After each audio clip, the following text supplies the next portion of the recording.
Hi, my darlings. I'm Sophie Darling, and welcome back to the channel. Today, we're reacting to episode 11 of series 2 of Vinland Saga, and I have decided I'm going to sit down today. I was filming standing up last time, and I felt like it went really well.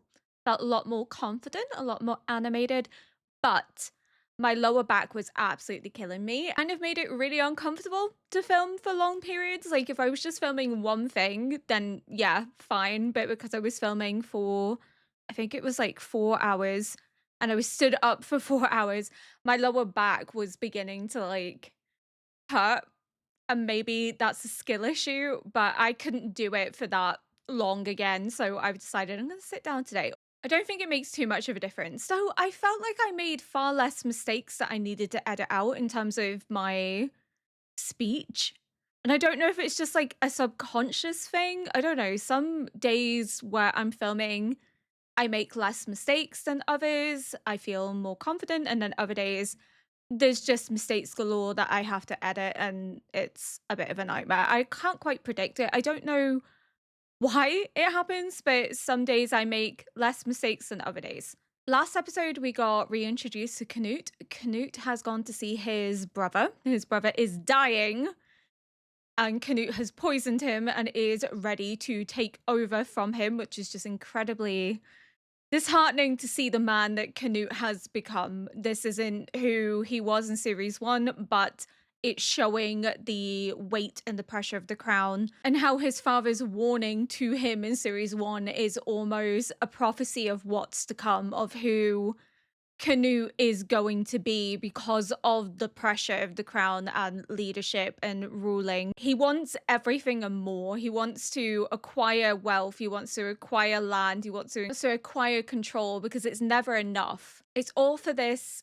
idea of building a utopia, but it almost gives the impression that it's never going to be enough for him, that there's always going to be a reason or a justification for taking another crown, invading another land, another war. There's just always going to be a reason for it. But we know that Ketil has gone to see Harold, and he's going to arrive here, and it's not going to be Harold that he meets, it's going to be Canute. So how that's going to go down, I don't know. And whether he maybe somehow brings up that Thorfinn is on his land. I don't know how that would come up into conversation. But I feel like it may, considering we have Canute who knows Thorfinn and Ketil who has Thorfinn working as a slave on his land. But we shall see. Wolf is such a cool name.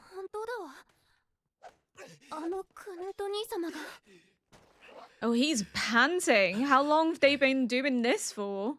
Then again, he is like heavily armored in comparison, so the weight of that is gonna put a lot of pressure on him. Jeez, he's not holding back. Ooh. Newt is quick.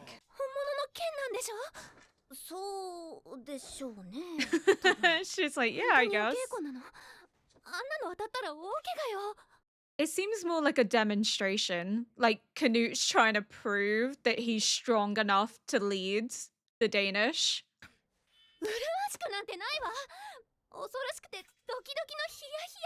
She's like, I can't lose another brother.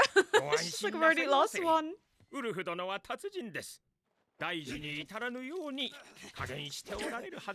That man isn't holding back. There's weight behind those blows. Yeah, he's changed a lot.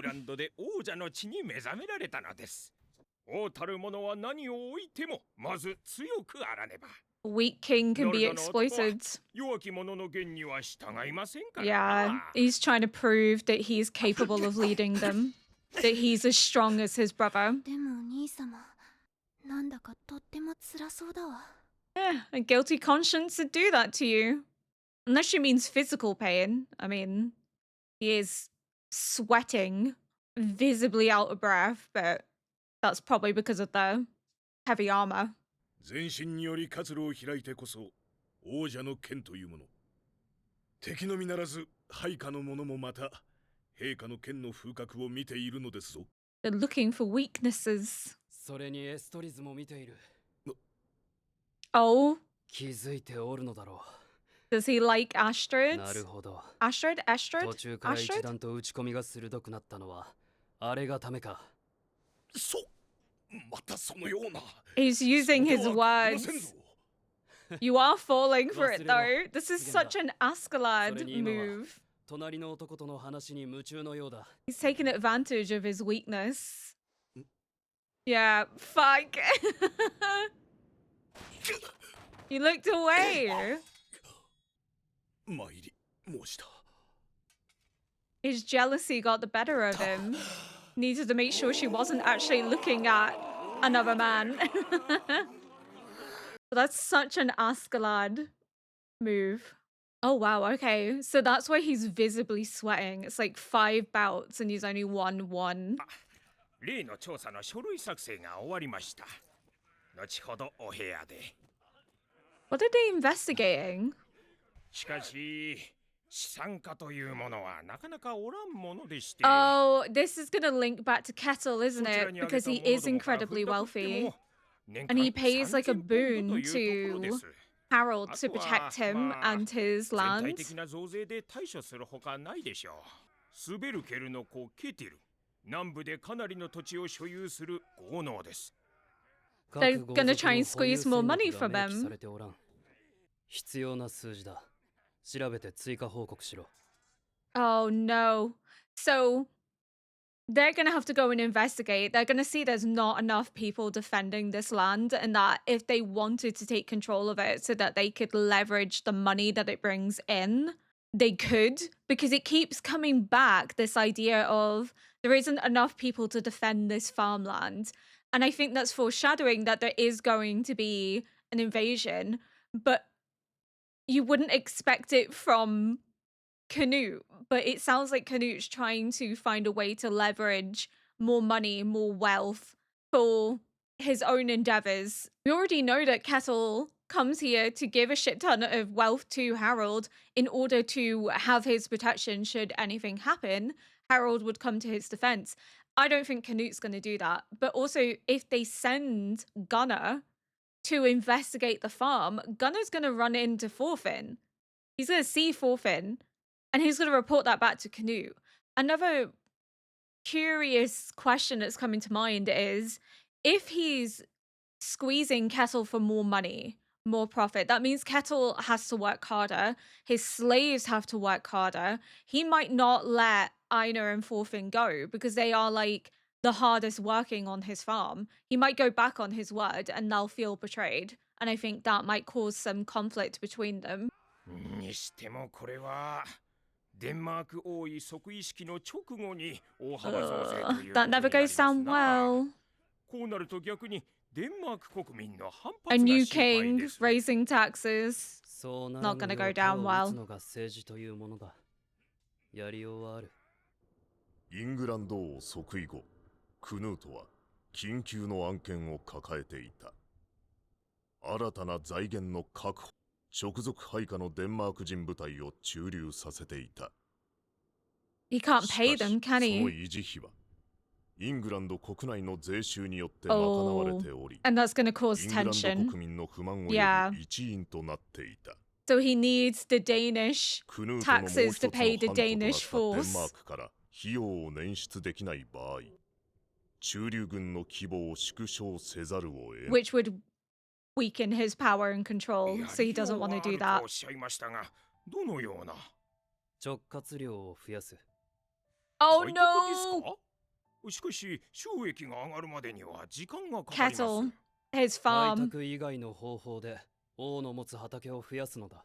Oh shit! Oh shit! 少々の無理は通さねばならぬ。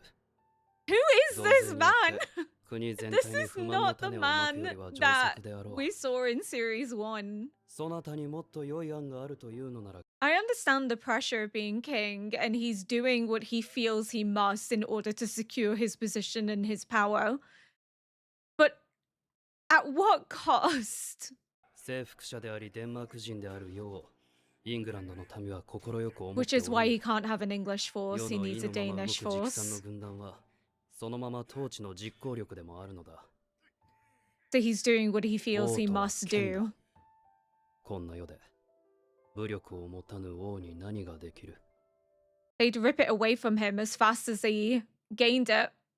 I feel sorry for Canute because the pressure of the crown is turning him into somebody that he never felt that he would become. なんということだ。山ほどお見舞いの品を持ってきたというのに。クノール3隻分かい。 He's like, I came all this way for トー nothing. ルギル、お前がわしを出迎えるということは、つまりクヌート陛下もここにいらっしゃるということか。 Yep. そりゃクヌート陛下の重視だからな。 He's 今 new は陛 king. 下が国王代理だ。王宮にいらっしゃる。こうなっては次のデンマーク王になる方とも良い関係を築いておかなくては。 If he wants to acquisition Ketil's land, how is that going to go down with his son, who would lose his wealth in legacy? Because he's in Canute's guard. あいつももう20歳だろう。子供じゃねえんだ。 Mm. 子供じゃい。 Yeah, he いつま is. で経っても子供なんじゃ。あのバカ息子は今頃肩がぶつかったのなんだろう。謝る謝らないのと揉め事になっとるに違いないわ。てめえからぶつかってき He たんだ knows ろ him うが far too well. ざけんなよこら。謝んのはそっちだろうが。あ？どういう言い草だそりゃ。どうしてくれんだこれ。商売物の反物だぞ。 Oh これ no! が知るか。 That is your problem. You've ruined his merchandise. 最初からそれが狙いなんだろ。こっすい商売しやがって。 Your mouth's gonna get you in trouble. やだやだ。野郎。どう育てたらこんなひねくる野郎が出来上がんだ。こっちはな。親父譲りの正直商売で通ってんだ。やんのかこれ。やんならやんぞ。当たりややろう。 Oh no. 頭きたぞ。このさったらだったんや。 Alma, what the fuck, man? Put it away. He's so cocky and egotistical. He's gonna do this to the wrong person one day. 卑怯だ。男がやるっつったらよ。 You've never fought to the death, Alma. Shut up. 日頃の獲物の用意がねえってのはよ。そんだけてめえに乗る Showing his 覚悟が ego. 足りてねえってことなんだよ。 Again, he's gonna do it to the wrong person one day. 誰が買ってやったと思っとるんだその覚悟を。 Oh! こんなバカ息子は。 Like you're embarrassing me. Stop. この喧嘩に首突っ込めちゃねえ。 Oh! その他物は弁償させてくれ。 He's like, he does not reflect me. I promise, I'm sorry. まあそういうことでしたらこっちは別に。ほらギョロメ、ちゃんとお釣りを返さんか。 Is this his dad? 見てたんすか。 Just two boys being embarrassed by their dads. Is this Leif? 収めるか期待しとったが、これじゃあな。いや、うちのせがれが失礼いたしました。 Leif 私 has a レイフ・ son? デイリクソンと申すものです。 And he meets Ketil? ほう、養子ですか。 Okay. まあそんなようなものです。 Just two dads embarrassing their sons. これ、ちゃんと挨拶しなさい。トルフィンです。さっきはどうも。みんなギョロメって呼ぶんでそう呼んでください。 Of course, he's called Thorfinn. He was looking for Thorfinn, and he says a stroke of fate brought me in contact with him because he kind of looks like Thorfinn. He has Thorfinn's name, and he's searching for a slave called Thorfinn. And he probably got introduced to him and then felt bad for him and wanted to take him under his wing and raise him and guide him through life in a way that he couldn't for Thorfinn. But he's going to recognize the name. Is he going to tell Leif that he has a Thorfinn working on his farm? うちの家人にも同じ名の者がおるなと思っただけでして。 Yeah! 物静かで真面目な働き者です。わしもこれをトルフィンと名付けた方が良かった。You could have learned いやいや something. なかなか精悍な息子さんで、そのトルフィン、ご家人の方はもしや奴隷ではありますまいか。Yeah. はい。よくお分かりになりましたな。Is it gonna twig this is who he's been looking for? ノルド人で金髪で茶色い目。年格好はちょうどこのくらい。驚いたな。おっしゃる通りです。It's who he's been looking for. 体に無数の刀傷があるのを見たことはありますが。期待しない方がいいですよ。またどうせ俺の時みたいに。わかっとるが、ここまでの特徴は。He's never given up on finding him. He made a promise to bring him home. 奴隷になった友人の息子を。いやいや、だからそのケティルさんの農場にな、ちょっと寄り道しようかなと。He's gonna go? いや、そんなに遠くはないんだ、ほんと。ケティルさんも船で来て。I can see why he's called Bug Eyes. He's just like in the background. 10日以上の時間のロスじゃねえか。 Just go. 寄り道って言わねえよ。今度のトルフィンはいつもとは違うんだ。当たりの予感がする。No, just go. Just go. Reunite. Please. He needs to go. He's so close. お前結構顔が利くんだな、トールギル。 No, it's because he already wanted to meet with you. いや、正直俺も驚いてるよ。 He has plans already in place. 貢ぎ物が良かったのかもしれねえな。No. そうだ Nope. ろ、そうだろ。 Ooh. うちの農作物は質も量も南部で一番だ。陛下とてうちと取引を持ってそんなことはあるまい。 He stands to gain more if he takes the land from you. How's Thorgil gonna feel? It's his father that's being insulted. そなたの献上品は世も見た。なかなか質の良い品々だ。受け取ろあ、はい。身に余る光栄でございます。う。あれらの作物はすべてそなたの Oh, 畑 here から we 産じた go. ものか。 The interrogation はい、さ so よう that で he ござい can ます。 acquisition his land. そなたのような力ある豪農はデンマークの宝だ。今後も国力を支える礎としての I 誇 don't り know, を there's 持って something 仕事 crafty に and 励む。 deceptive in his eyes. ありがたきお言葉。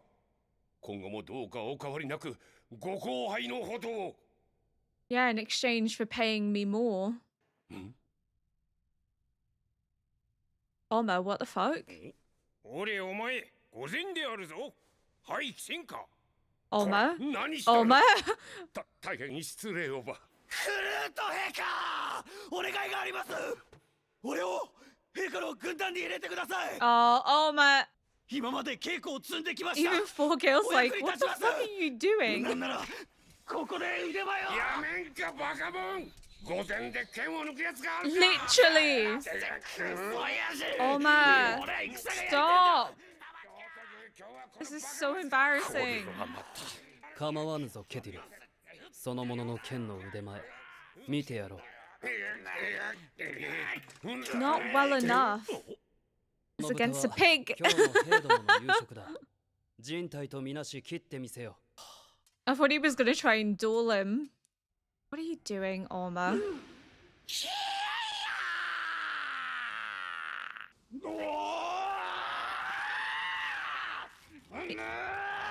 He's making no progress at all. よい、もうよい。よくわかった。 I'd be mortified if I was Ketil. Yeah. You're not strong enough. You're not trained enough. そなたの重視団入りに関しては、重視長と協議し、明 Really? 日通達する。 Why? Maybe he doesn't want to humiliate him any further, but like, still? この一件で俺もしばらく軍団内でからかわれるなこりゃ。 Oh, fuck's sake. たく気の小さいやつほどここ一番で何するか分かったもんじゃねえな。これ以上一族に恥の上塗りをしねえように気をつけること。 Why can't you just be happy with your lot in life? Why do you constantly have to try and be something that you're not? よくいる手合いです。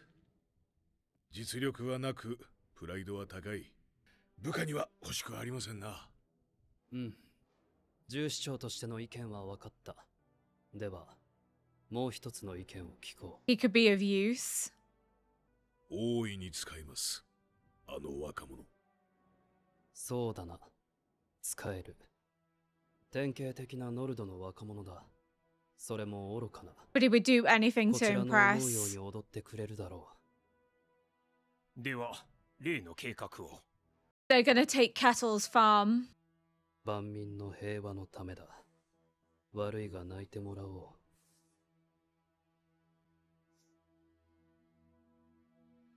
あのケティルが I fucking 接 knew it. 収第1号だ。I knew there was foreshadowing that the land was going to be invaded, that it was building to something. I just didn't think it would be Canute. Fuck.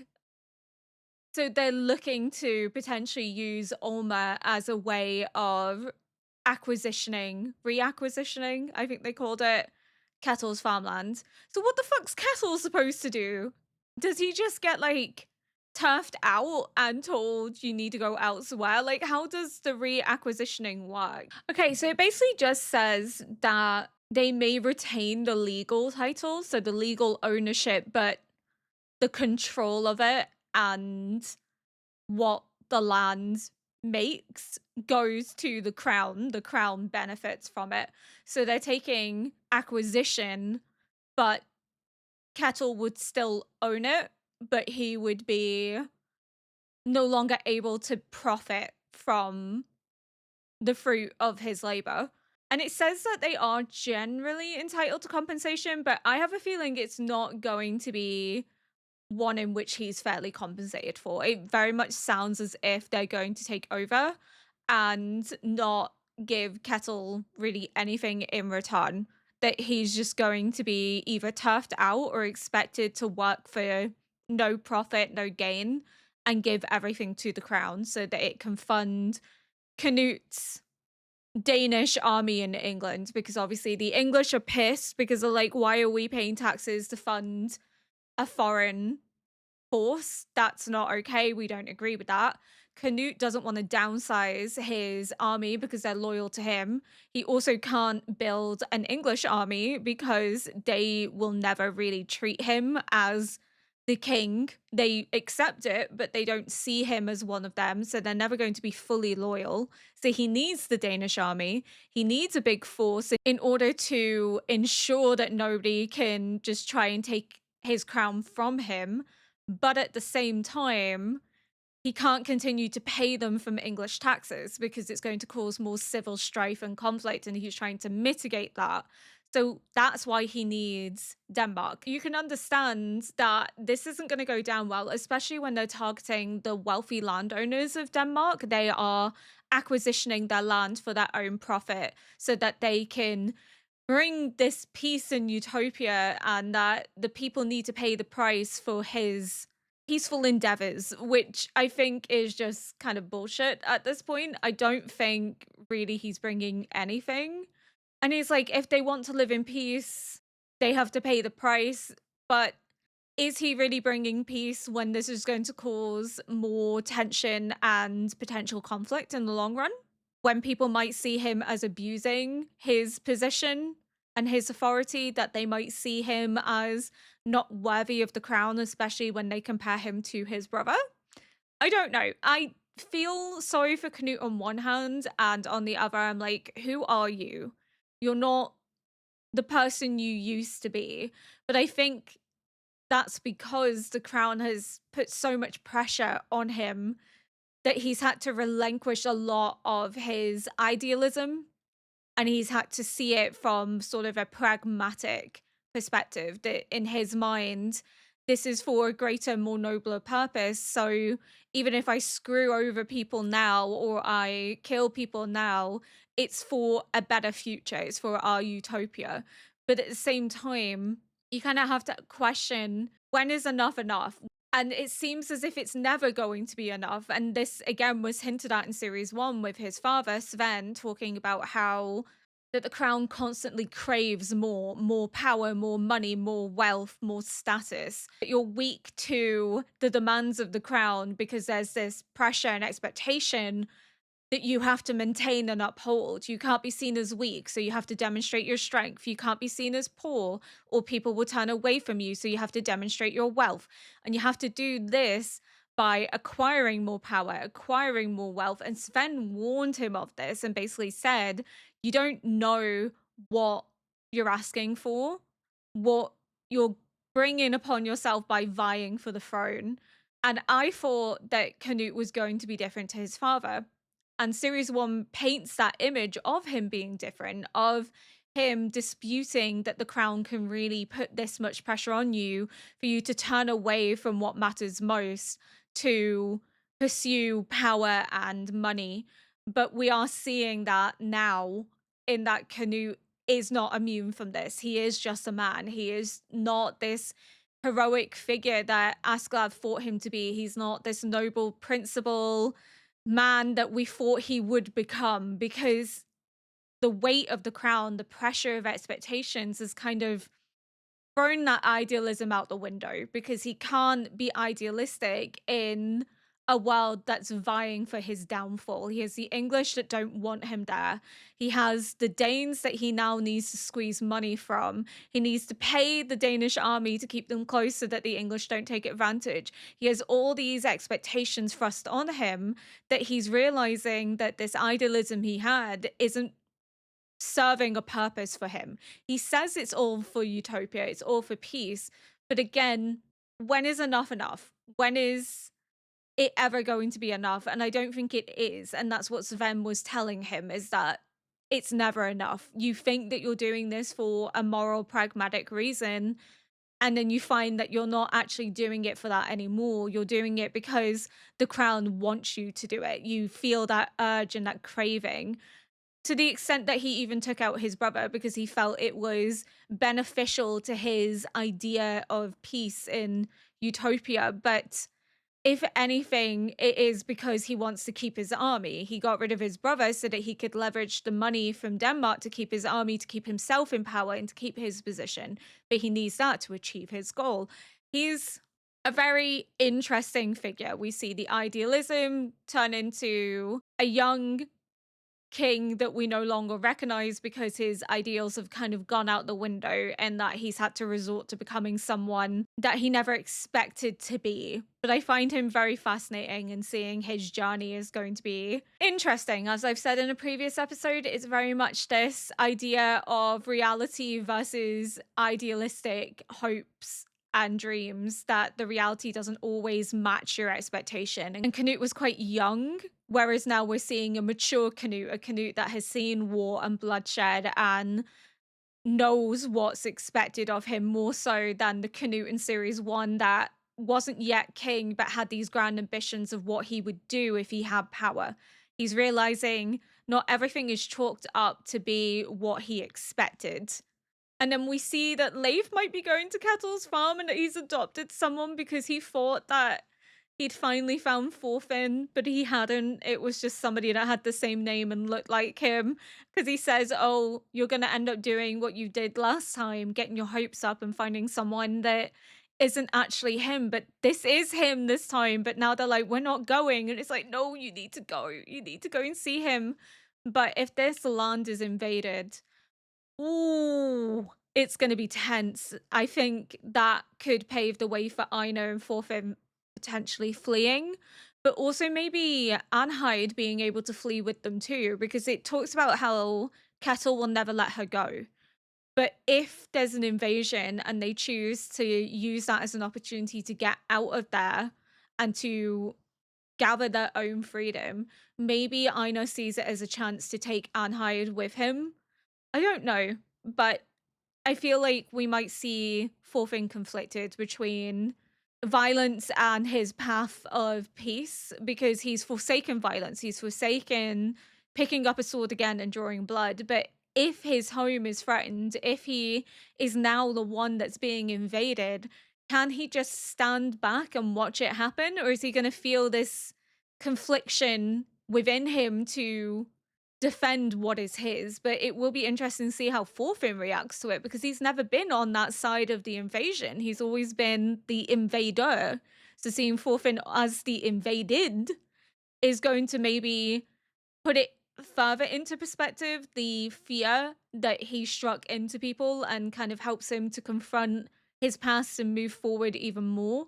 So yeah, I feel like we might see some moral confliction, but maybe he acts in self-defense but doesn't draw blood, similar to how Thor's was acting in self-defense. He didn't kill anyone, but he still defended himself and the people he cared about. We might see that with Thorfinn with the invasion, but how Thorgil's gonna feel, I don't know, because he serves as Canute's guard. He's close enough to him to have his father's land acquisitioned and their wealth essentially stolen. That's going to feel like a huge betrayal. Either way, it's going to be super interesting to see how these next couple of episodes go. I mean, that's all I want to say for now. Thank you so much for watching. If you enjoyed this react, please consider liking, subscribing, and leaving a comment below to help boost this video into the algorithm. Until next episode, bye!